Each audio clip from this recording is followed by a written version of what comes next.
Welcome back, everyone, to another edition of the Balanced Warrior podcast. I'm Coach Mike Mertens, joined by Chris Burlow, and we are here to share with you strategies, tips, stories to help you to live a life of what we call multi-dimensional success. As a result, we talk about health, we talk about wealth, we talk about family and career, and we do all of this through the lens of being multiple entrepreneurs. We both have multiple businesses, long-term married individuals who've had successful relationships with our significant others for in the 30-year range, and our study of the martial arts, decades of training in the martial art of Taekwondo. So we call it a little bit of the best of East meets West as we share with you strategies that have served us well. And that's really the perspective we're going to come at from today.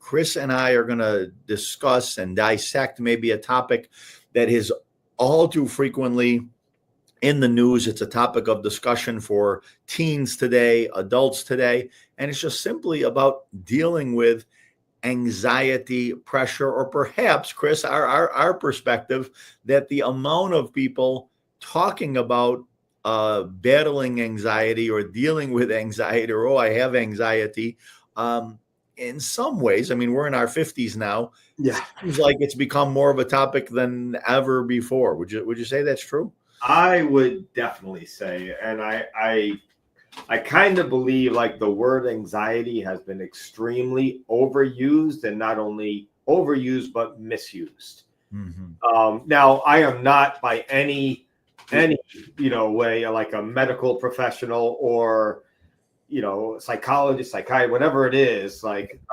therapist. I mean, we do a lot of therapeutic work through coaching, and as master instructors, we're always, dealing with certain issues and challenges. But I think that word, it actually kind of became, just misused and overused. And I think that it became a very easy label for people to say, I have anxiety. You could be anxious about something, but having anxiety, from my understanding, is a pretty extreme mental health situation. Right. Somebody's anxiety, they can't even breathe properly. Like their heart rate is so accelerated, they don't have the ability to function. That to me is that's an extreme, and that means they need to get professional help as soon as possible. That's right. So many people just use it and say, "Oh, I have anxiety about this. I have anxiety. I have anxiety." Yep. And I'll double down on what you said. Right. We're not trained therapists. We're not trying to give medical advice. As I said, the phrase that I've become quite a fan of is we're just going to try to share with you the mindsets and habits or tactics that have served us well. And if you're hearing this, and if what you hear today, you're like, nope, that's not going to be good enough, that's not going to help me to deal with my problem, then, hey, we respectfully understand. And then perhaps you should seek another level. But it might be possible that we have some strategies or perspectives that people could find helpful, because while we definitely, we both are extremely grateful for the lives that we lead and the positions that we have. Hey, you've raised 5 children. 3 of them your biological children, 2 were adopted children. That brought its own challenges. We've had, of course, the loss of close people in our life. As multi-business entrepreneurs, we've both dealt with tremendous financial pressure and employee difficulties at different times. By no means, again, far more good than bad.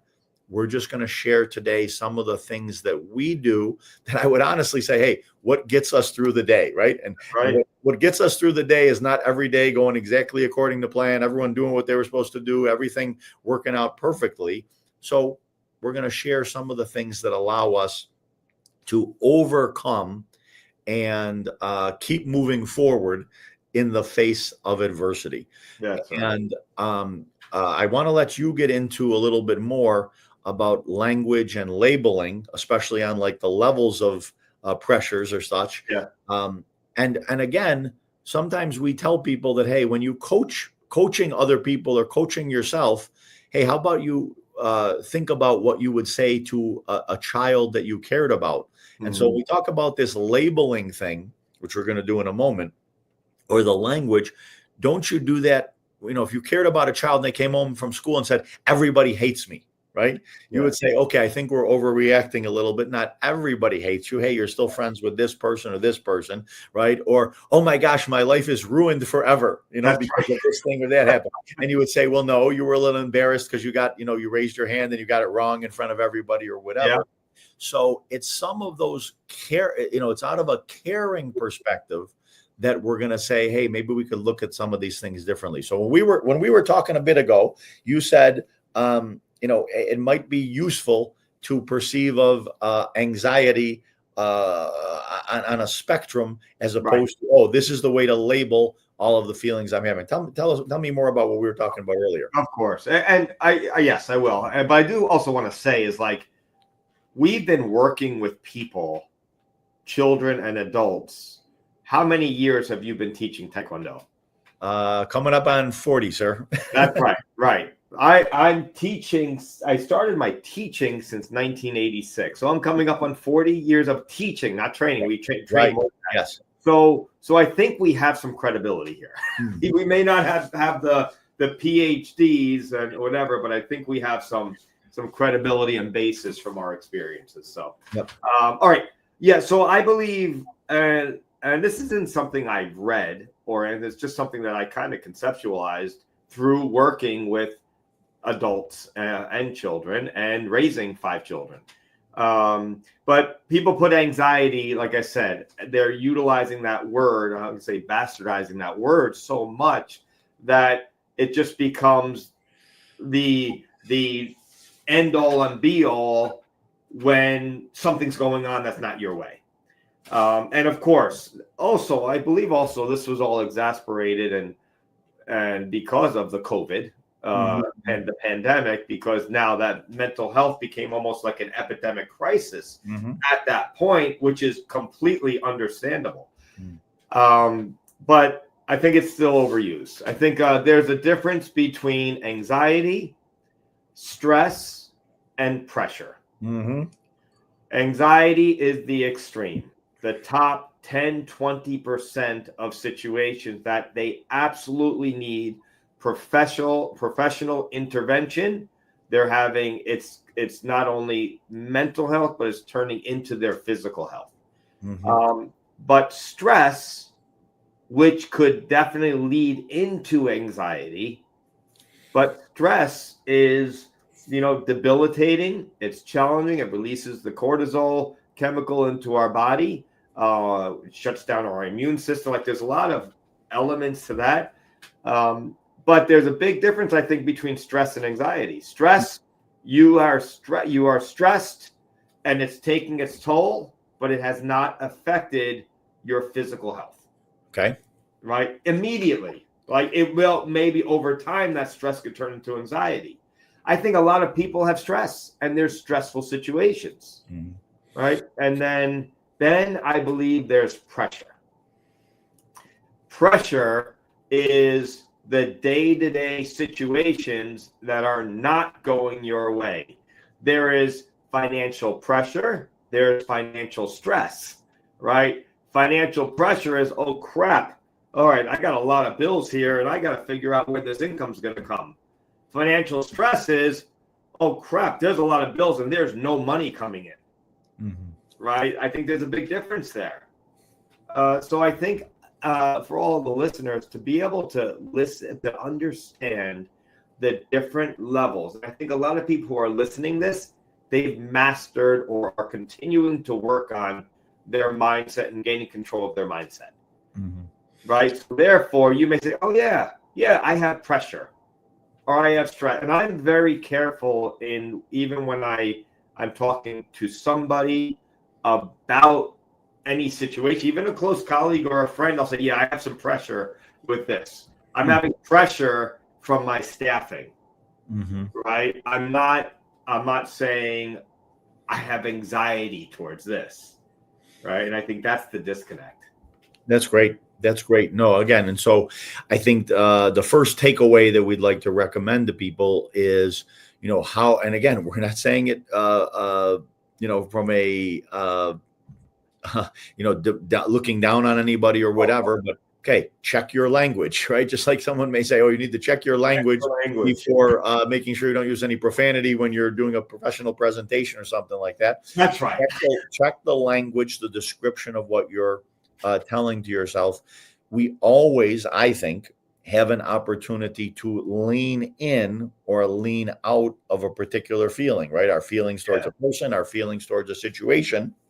And I guess I just will always ask myself, okay, what do I want to, making a conscious decision. If I lean into my employees are idiots, they're all trying to overthrow my company, no one really cares anymore, no one's working hard, then we tend to find evidence of that. We tend to operate from that perspective, and we tend to interact with others from that perspective. Mm-hmm.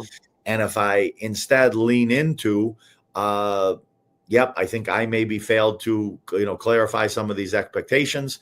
I definitely need to address this situation that went unaddressed for a little while. And I am optimistic that when I clear it up, I will either, I will make the situation better for now.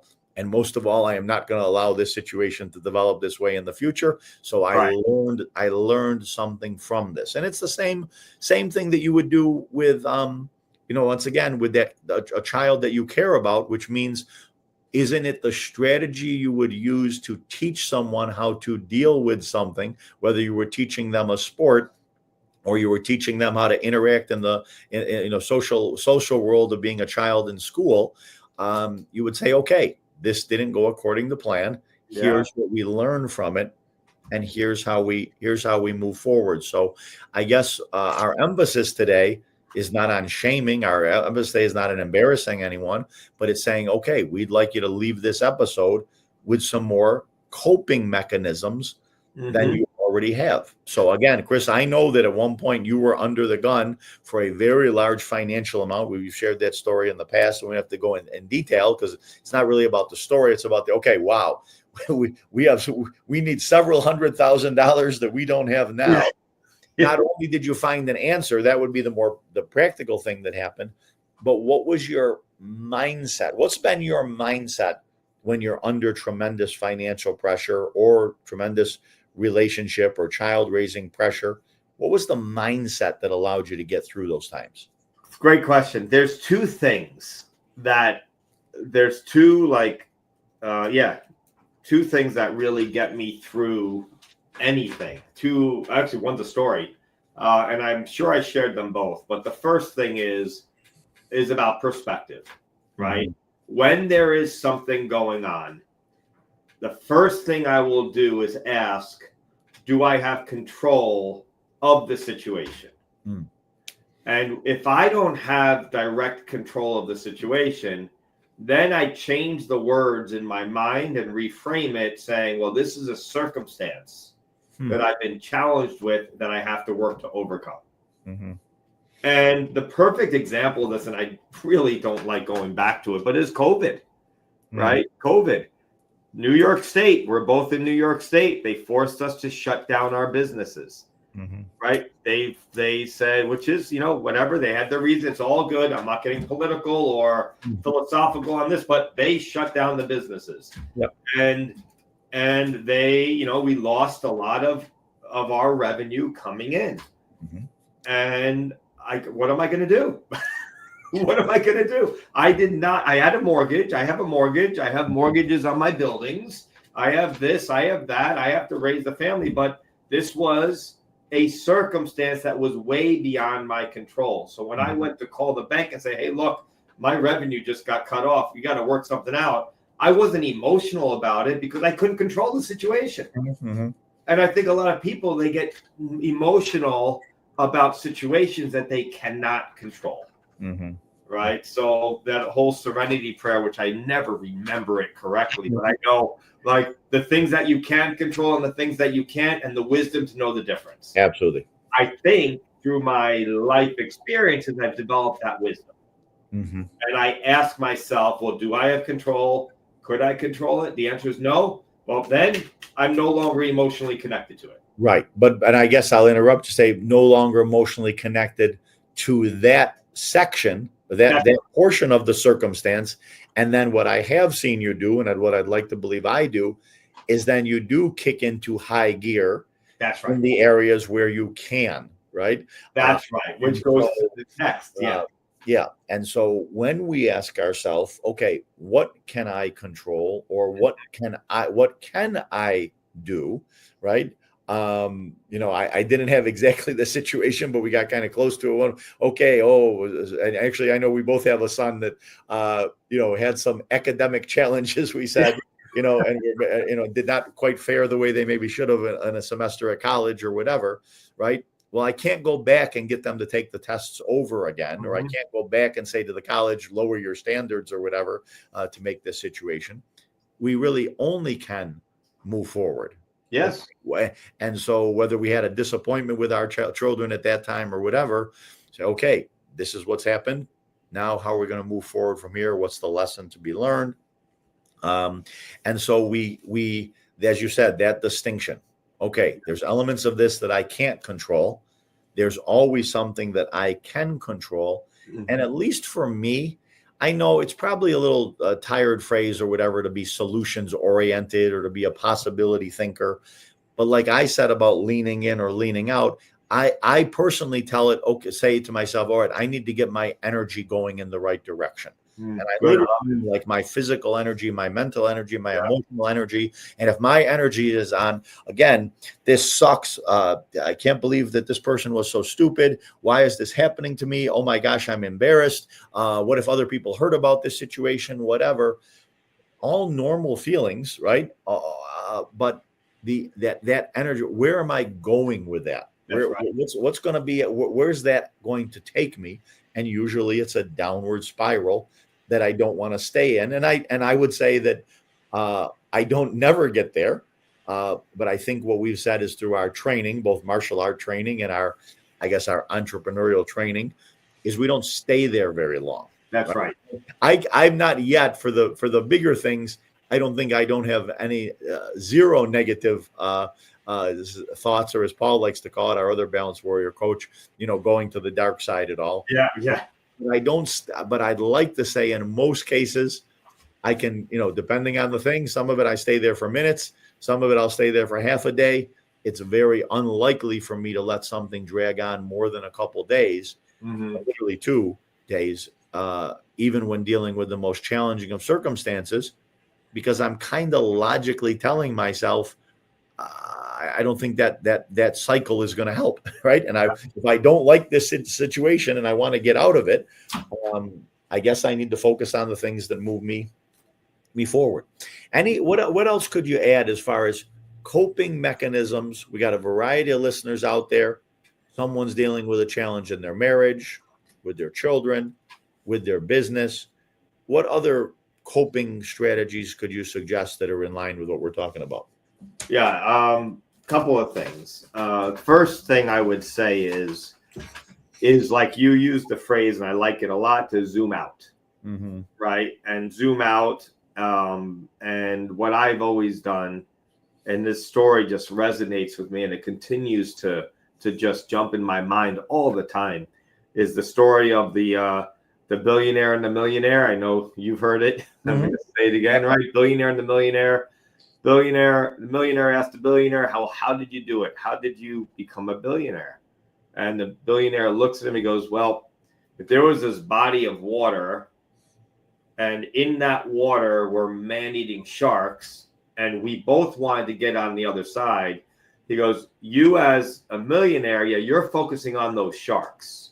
Me, I already see myself on the other side. So what I've done in my mind, when there's a situation or a circumstance, first thing I really focus on is, what do I want my outcome to be? What is the outcome that I want? Whether it be a relationship, whether it be a business matter, whether it be staffing matter, financial. So what is the outcome I want? And then I really have clarity on that. And because I can see myself on the other side with that, accomplishment, or I fulfill whatever it is, then that minimizes the obstacles, because you're going to have obstacles. But then I literally call them sharks. Oh, that's a shark. That's a shark. All right, another one. And I start laughing at it.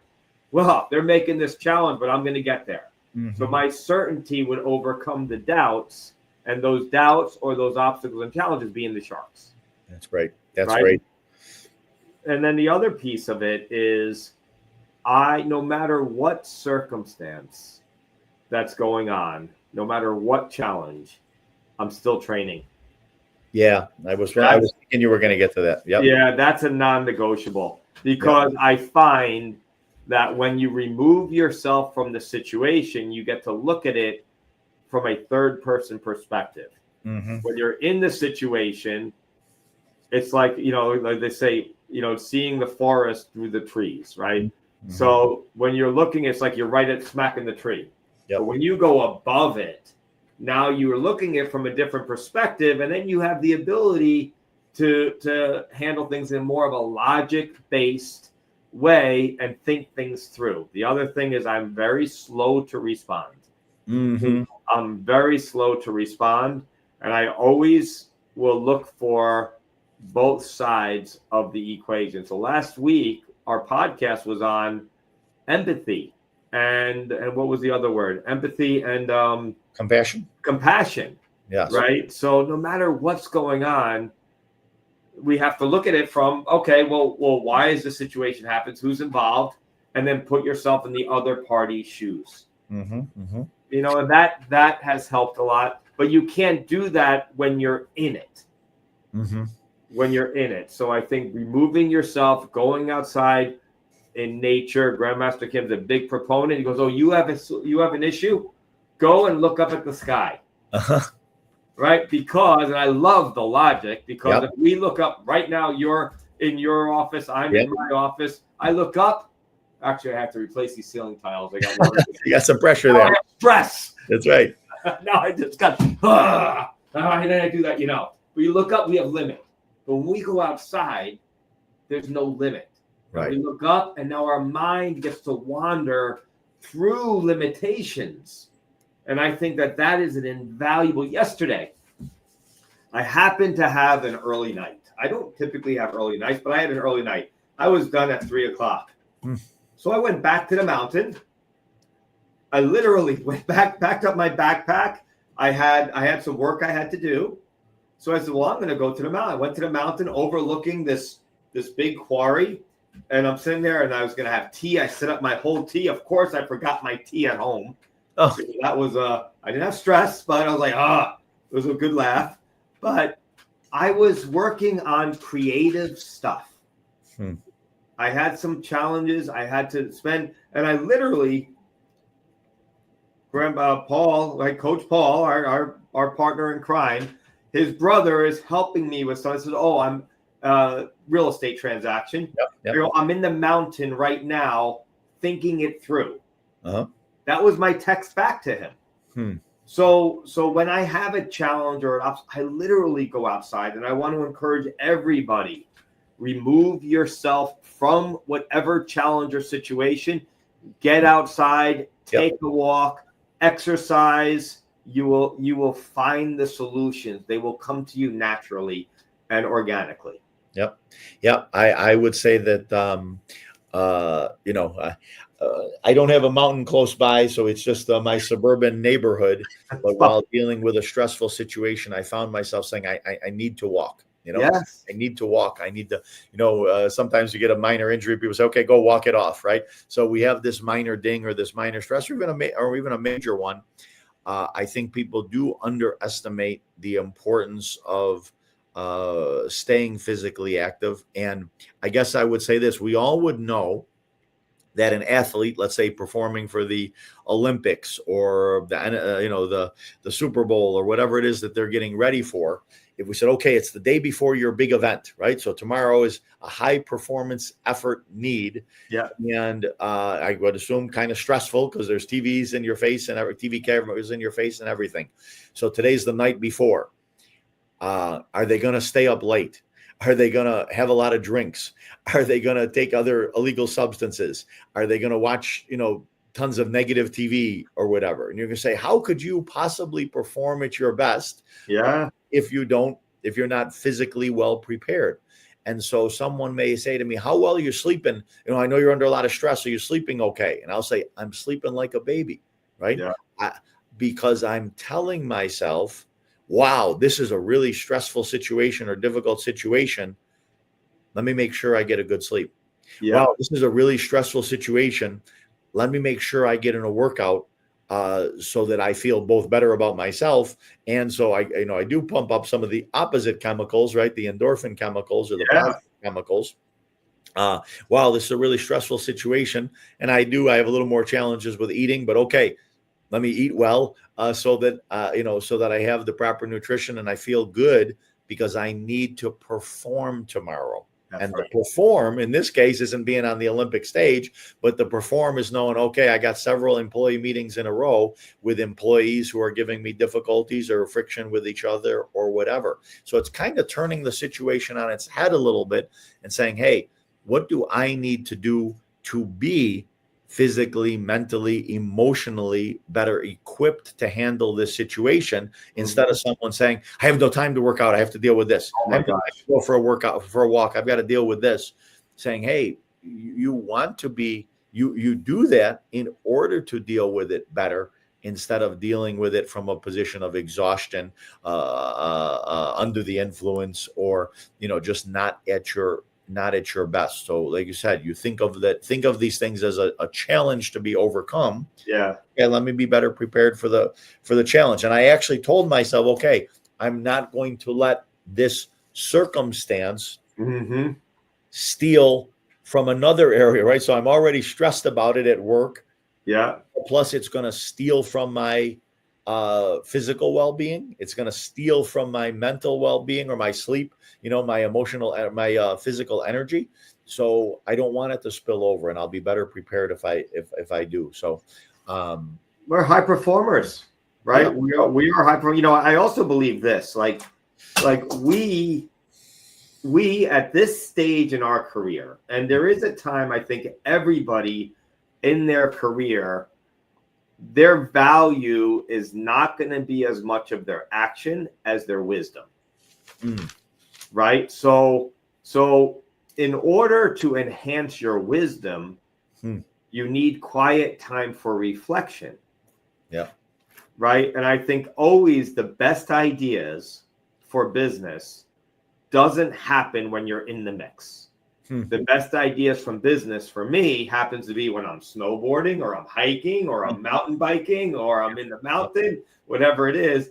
I know Paul would say, yeah, well, that's every day. But anyway, but in reality is that's where, so we are, it's not about action for us anymore. It's about passing on that wisdom, which initiates our teams to action.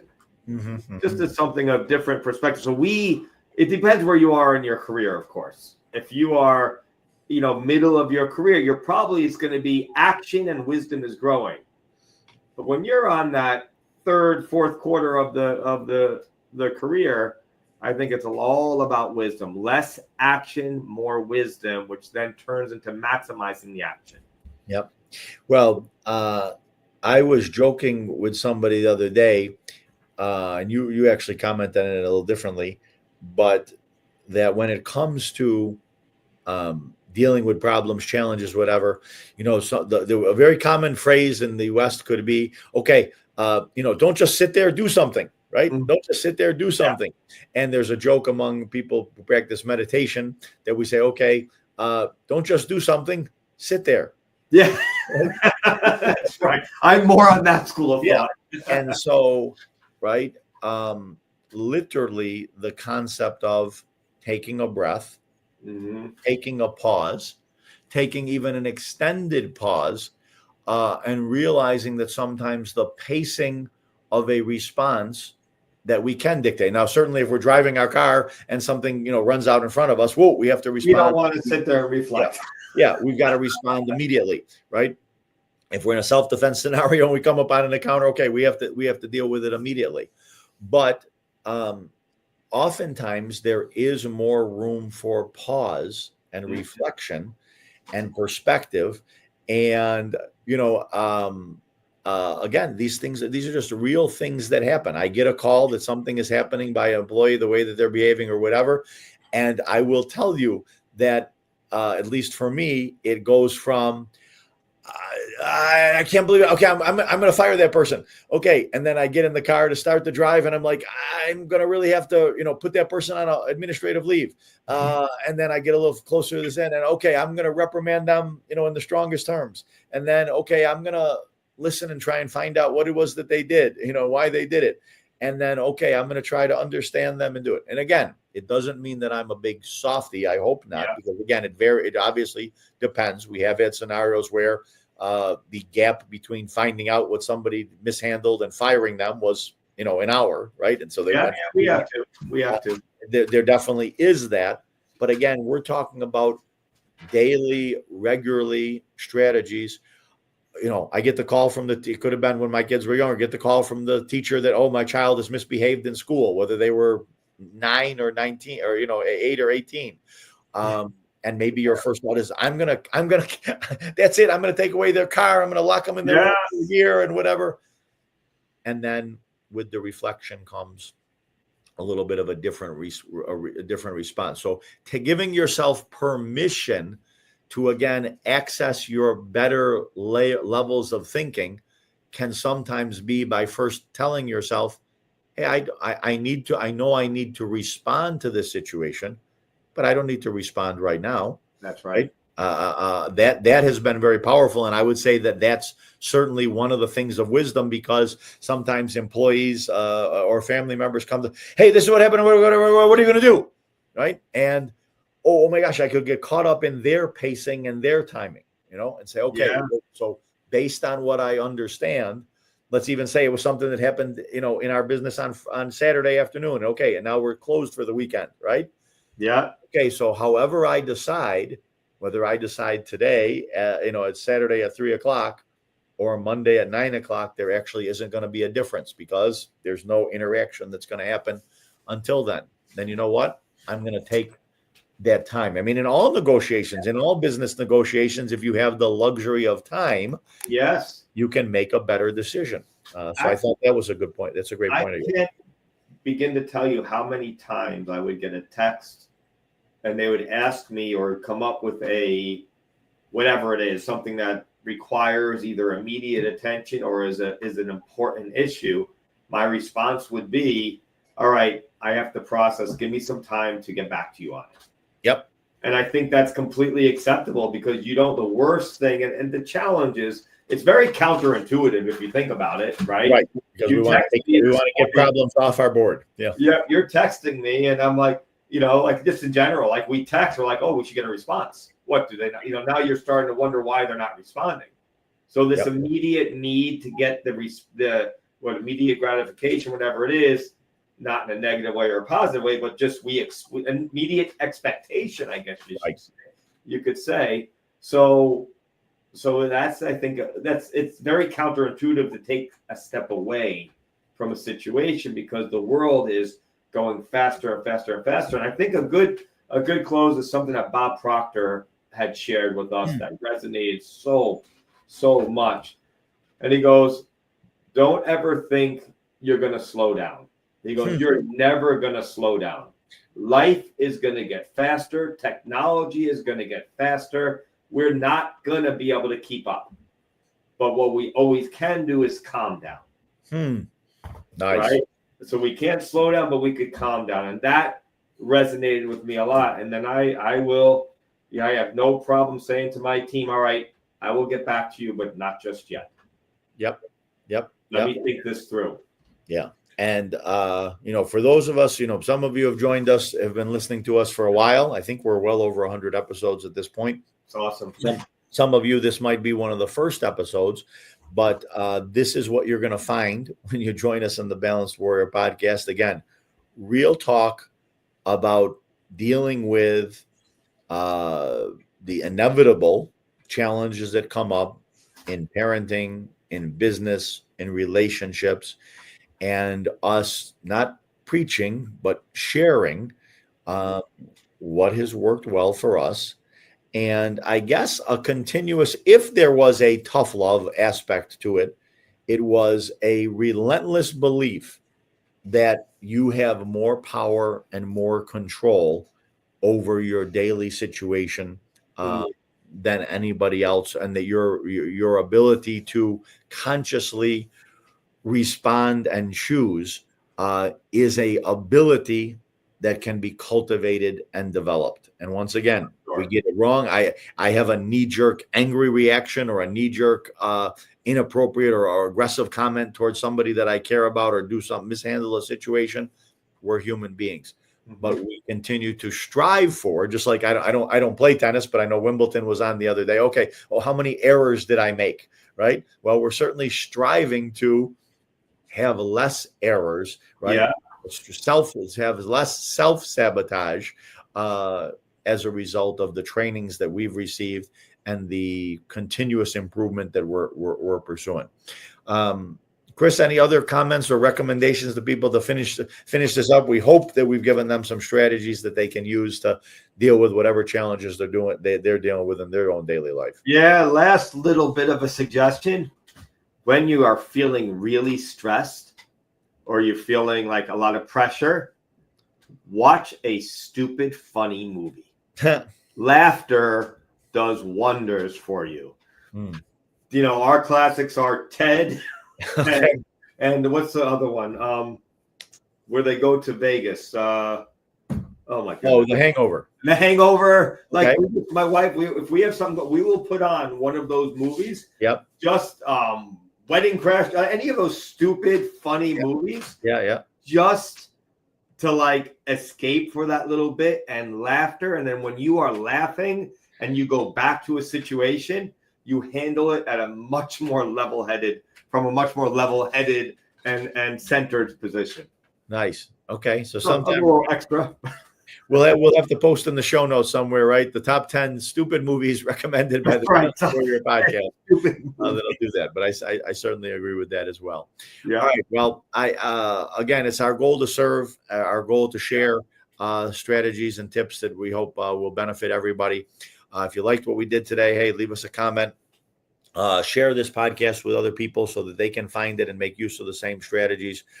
We're on a mission. We're on a mission to continually improve our multidimensional success in our own lives, and we'd certainly love to help you to experience it as well. I want to thank everybody for joining us. Coach Chris, great to see you as always. And everybody, will be back soon with another episode.